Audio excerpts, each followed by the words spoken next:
Shut up, Spock. We're rescuing you. Why, thank you, Captain McCoy. How's it going, guys? Welcome back to the channel and welcome back to my journey through Star Trek the original series, and we are now on to episode 18 of season 2, the Immunity Syndrome. So yeah, I think it's just like there's 29 episodes in season 2, so I'm getting towards the final kind of quarter of the series. Well, maybe not exactly, but almost. But so I think it's the 3 seasons, and I think just wanted to say that the plan, obviously it's going to be a good bit into the future, but the plan after I finished the series is to watch the films, because I've never seen the films, the TOS films. I've seen the Next Generation films, but never the TOS films. Well, I guess unless you count Generations, but I think that's more TNG. It just has Kirk has a prominent role in the film. But guys, if you're new to the channel, like most of the reactions, there will be a full uncut reaction to this episode, and that will be on the Patreon page. If you'd like to support the channel further, you can become a patron, or you can become a channel member. Either way, it's a way to help support the channel. You know, just to get a bit more, I guess, a bit more help to build the channel, more notoriety, so any support like that would be really appreciated. But just a quick shout out to my patrons and to my channel members, to Frank, to Benny, to Darts, to Ravi, to Gigi Gooding, to Blaze, to Mary, and to me all. Thank you so much for the support, really appreciate it. But with that, we will watch the Immunity Syndrome. 1. Approaching Starbase 6 for a much needed period of rest and recreation. Crew is performing.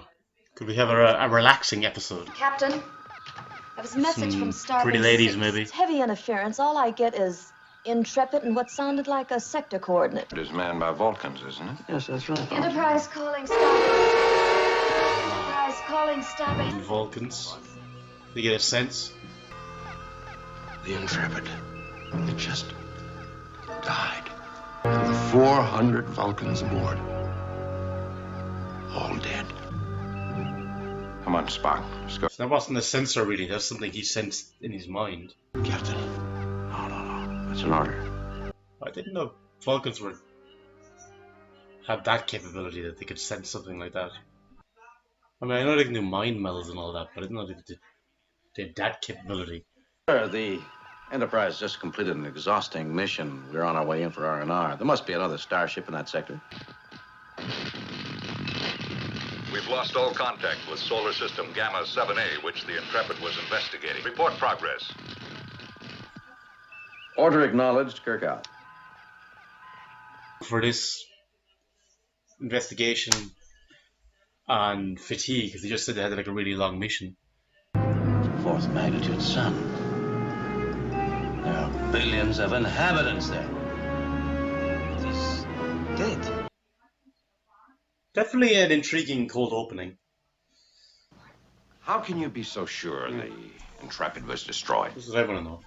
I sensed it die, but I could hear the death scream of 400 Vulcan minds crying out over the distance between us. Not even a Vulcan could feel us. Notice that about your people, Doctor.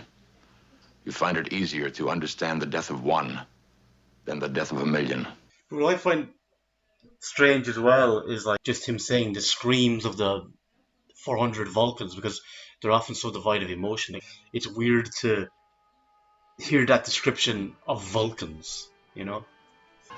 Indications of energy turbulence ahead. Unable to analyze.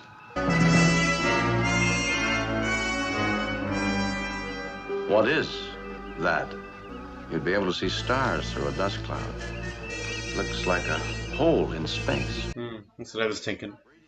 Whatever this dark zone is, it lies directly in line with the course I calculate for the Intrepid.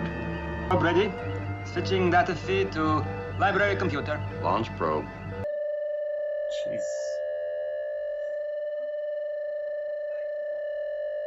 Telemetry probe, sir. There's no signal from it. Speculation, was it? I'm getting reports from every deck. Half the people on the ship just fainted. Uhura almost dead. She says she... Hold our position, Mr. Count. Aye, sir. It's not that thing, and you've been unable to supply it. Insufficient data is not sufficient, Mr. Spock. You're the science officer. You're supposed to have sufficient data all the time. Maybe his mind is elsewhere with what happened to the Vulcans. You can't tell me what it is. Let's use reverse logic. Tell me what it's not. It'll help if you tell me what it isn't. That this is what killed that solar system and the Intrepid. Very possible. We're going to attempt to probe the area of darkness to gain further information. Analyzing now, Captain.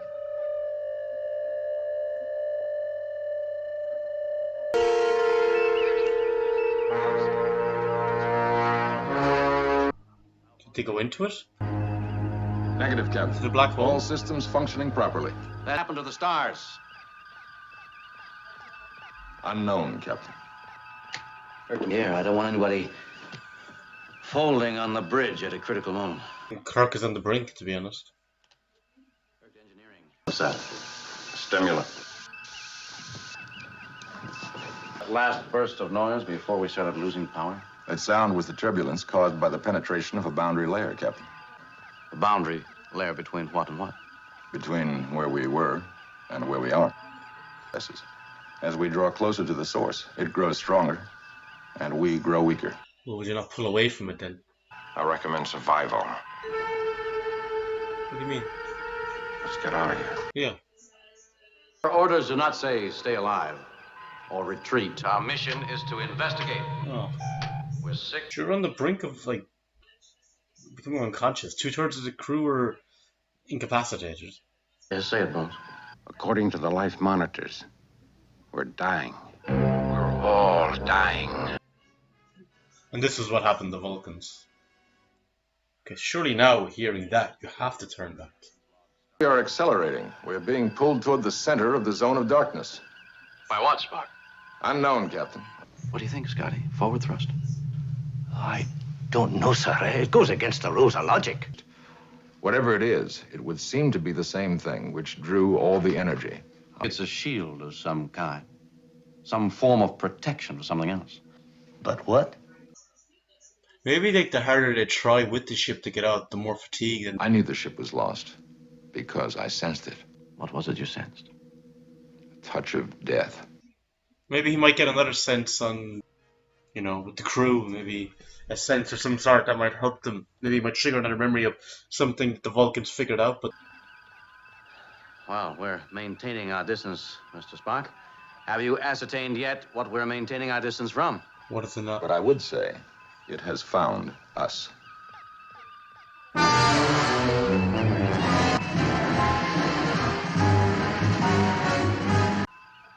Condition. Living.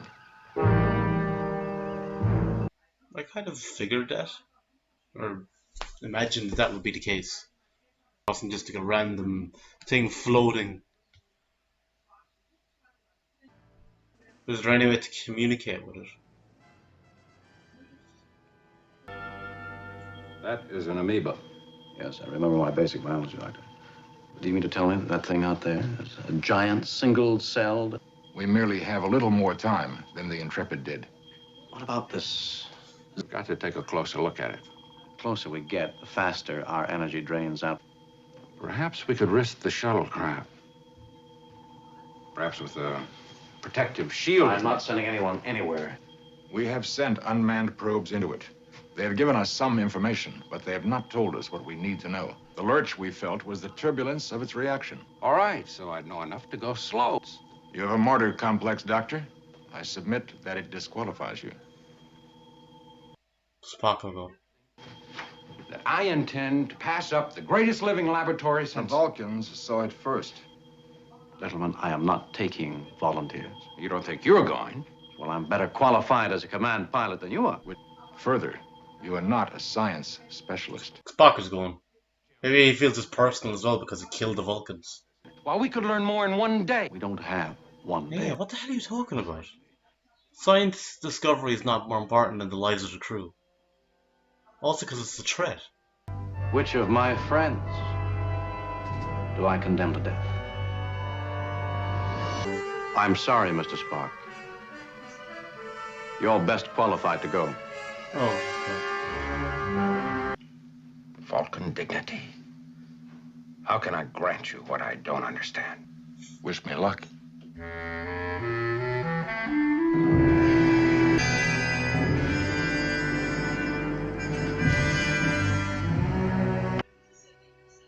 Could have said it.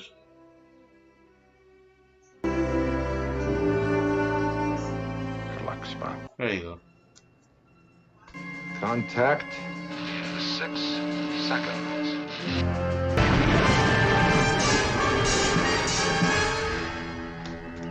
Report, Mr. Spock. Had 3% power reserve before the shields stabilized. There was nothing to spare. Oh, and Dr. McCoy. You would not have survived it. Oh, not bad. They're always having these jibes at each other. But I like it. I like there's a bit of tension between them. However, I am able to identify the chromosome structure. Changes indicate the organism has stored sufficient energy in its own bodies. Spock, come in. Come in. Contact lost, sir. I mean, it was kind of inevitable, wasn't it, that it was going to happen? All I know is that soon there'll be 2, 4, 8 more. The entire anti-life. We must destroy that organism. Captain, the pull from that organism is increasing, and the power drain from our shield. Protective. Membrane. Relatively insensitive. Destroy the organism. For the captain, it's so difficult that you can see it in... You should have wished me lucky. I was just saying there, the look on Kirk's face, it's like... He's helpless to help his comrade. One of his roles is to protect his crew, you know? And there was nothing he could do just listening to that. So how do you disinfect that disease? How many cells does a human body have? Here we are, antibodies of our own galaxy, attacking an invading germ. Antibodies. Antibodies. What would happen if you diverted all remaining power to the shields? Except for impulse power. Keep that in reserve. We'd be sucked into that thing like being caught in a wind tunnel, sir. Exactly. Prepare to divert power on my signal. Try to stay off your feet for a few minutes. I don't have a few minutes, Bones. Maybe none of us do. And that's a frightening thought. Switching power to shields. Impulse in reserve. Cutting thrust to 0. Now. Damage control parties. Report minimal damage, sir. Repairs are being initiated. Very good, Lieutenant. We are. But we're committed to what? We have no power for the phasers. We couldn't use it if we had it. We'd cook ourselves along with that mess of protoplasm. This thing has a negative energy charge. Everything seems to work in reverse. We'll use antimatter. How close are you going to it? Point blank range. We'll implant it. Time for another stimulant. How long do you think you can keep taking that stuff? It'll blow you apart. Keep me together for another 7 minutes. He's doing well to stay on. I mean, at the very beginning of the episode, before they found it, he was exhausted. If this record should survive me, I wish it known with my highest commendation and testimonial to the captain, officers. I wish to record my recommendations for the following personnel. Lieutenant Commander Leonard McCoy, Lieutenant Commander Montgomery Scott, officers, and my highest commendation for Commander Spock, science officer. Scanning, conserve every bit of power.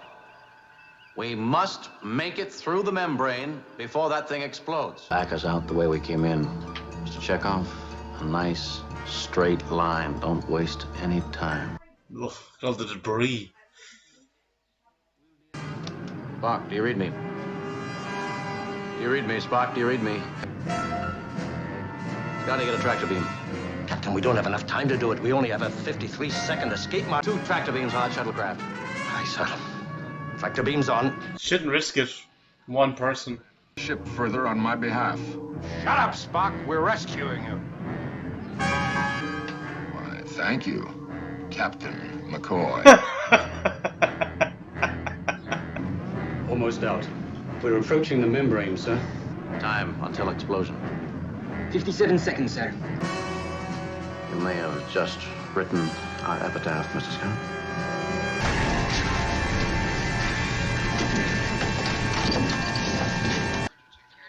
Activate main viewing screen. The stars. Where's Spock? The explosion must have ruptured the membrane and thrown us clear. Well, fair play to Kirk. Shuttlecraft to Enterprise. Request permission to come aboard. Permission denied. You're alive. Obviously, Captain. And I have some fascinating data on the organism. To botch the acetylcholine test. Later. Shut up, McCoy, Jesus. I'm still looking forward to a nice period of rest and relaxation on some lovely planet. Unless some other occurrence now comes along and stops them again. I'm like, oh, for God's sake, Starfleet, I need a break. The immunity syndrome. I really liked this episode. First, just kind of the Spock Bones kind of dynamic, and look, we've had them be at odds before, but I really kind of thought that was a kind of a powerful moment in a way when he talks about like when Kirk decides that Spock is going to go on the shuttlecraft to investigate it and see if they can find a way to destroy it. That Bones can't get himself to say good luck. And then he only says it after he's left, but he couldn't say it to his face. Even in these situations, where like he knows Spock could die, it's an extremely dangerous mission, but almost he resents the fact that he wasn't chosen. It really adds kind of a dynamic to them with Spock and McCoy. And I said I like that they have this rivalry and they don't always get on. Also the fact that just that line when Spock says about you hear the screaming terror basically of the Vulcans, 400 Vulcan voices, and it's like, as I said, you see Vulcans, they're so assured, so reserved, not reserved, but they're so assured of themselves that they don't let anything slip, they don't let the mask slip, you know, they're so stern almost. To hear just a Vulcan screaming in terror, it's almost kind of it's hard to kind of take in a way, because you're just not used to that, you know what I mean? But I thought that line really stuck with me when he says that, when he utters that. I also think this episode as well, it kind of has almost like a ship in a bottle kind of, in terms of the story. It's very kind of, there's not a lot of cutaways to different planets or different things. It's very straight. You almost feel like the episode's running in real time, if that makes sense. The way High Noon plays out, you know, the Western High Noon kind of has a feel of that in a way, and I kind of like that. And also just the mystery of what destroyed the Intrepid, you know, and what are they facing. We don't find the organism initially. We're wondering what the hell is going on. I like that aspect of the episode as well. So for me, there was a lot of positives to this episode that I enjoyed. But let me know in the comments your thoughts on the immunity syndrome and where would this rank among your favourite episodes. Would love to hear your thoughts, guys. But until next time, Slongfall.